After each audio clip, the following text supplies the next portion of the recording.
En la década de 1960, Venezuela era un país que llegaba a ser más rico que países incluso como Noruega, incluso como Japón. Pero lamentablemente cayó en las garras no solo del socialismo carnívoro, sino también del socialismo vegetariano, que fue la antesala a esa llegada de Hugo Chávez al poder. Lo que es importante entender y conocer respecto de esta historia a lo largo de Venezuela es que el socialismo no fue introducido únicamente por Hugo Chávez. El socialismo viene incluso desde antes de la llegada de Hugo Chávez al poder, a partir de todos estos gobiernos que creyeron en la socialdemocracia de partidos políticos como COPEI o Acción Democrática, que llevaron a estas promesas de redistribución de la riqueza y que terminaron generando un Estado que crecía y que crecía cada vez más. Lo que todavía no entiende una gran parte de América Latina y del mundo incluso, es que el Estado no genera riquezas.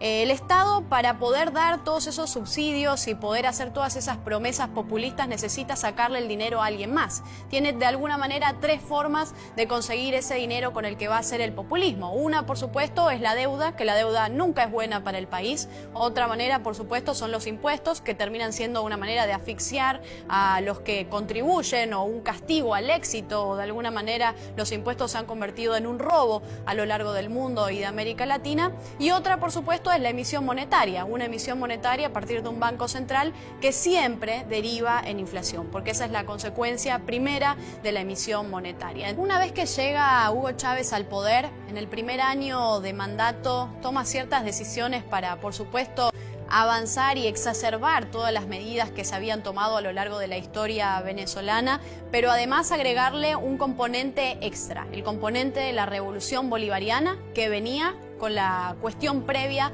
de la revolución cubana, que también tenía sus raíces en la revolución bolchevique. Por supuesto, también va tomando poder sobre los distintos poderes del Estado, destruyendo de alguna forma completamente, aniquilando ese Estado de Derecho, tomando poder sobre el Tribunal Supremo de Justicia, incluso sobre los organismos electorales. Y eso es muy importante, porque una vez que Hugo Chávez toma control sobre el organismo electoral en Venezuela, la situación pasa a ser una situación completamente distinta.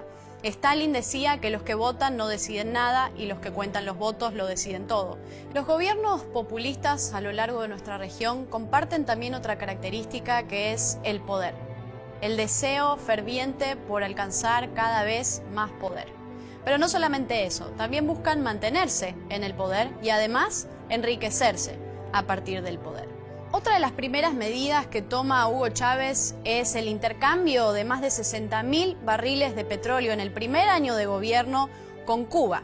Cuba, después de que recibe esos 60.000 barriles de petróleo, envía a Venezuela todo el aparato de inteligencia que forma parte del G2 cubano. Esto es importante para entender el rol que tiene Cuba dentro de la isla y dentro de Venezuela. Por supuesto, a partir de la toma del petróleo y de los recursos naturales y de las riquezas que tiene el territorio venezolano y que estaban en ese momento en manos del Estado y que estaban entonces bajo el poder y la decisión de Hugo Chávez, podemos ver la destrucción que hace sobre todo este tipo de recursos y todo este tipo de sistema a lo largo del territorio. En el año 2013, Hugo Chávez finalmente muere. Lo que hay que entender es que si Hugo Chávez seguía vivo, iba a pasar probablemente lo mismo que está sucediendo ahora. Venezuela es un país que hoy está tomado por las peores mafias criminales del hemisferio, por las peores mafias criminales de todo el mundo.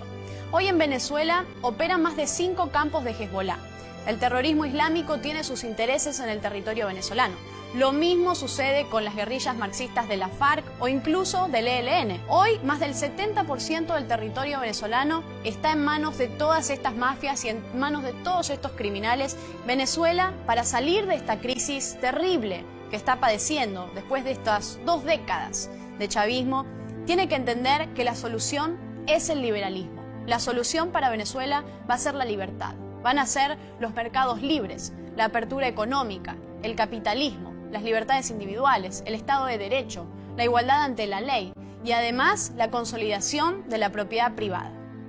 Por supuesto, también Venezuela necesita privatizaciones. Venezuela necesita de un aparato productivo que vuelva a sacar al país adelante y que se conforme en el gran motor potente que tiene para representar esa potencia a lo largo del mundo y de América Latina.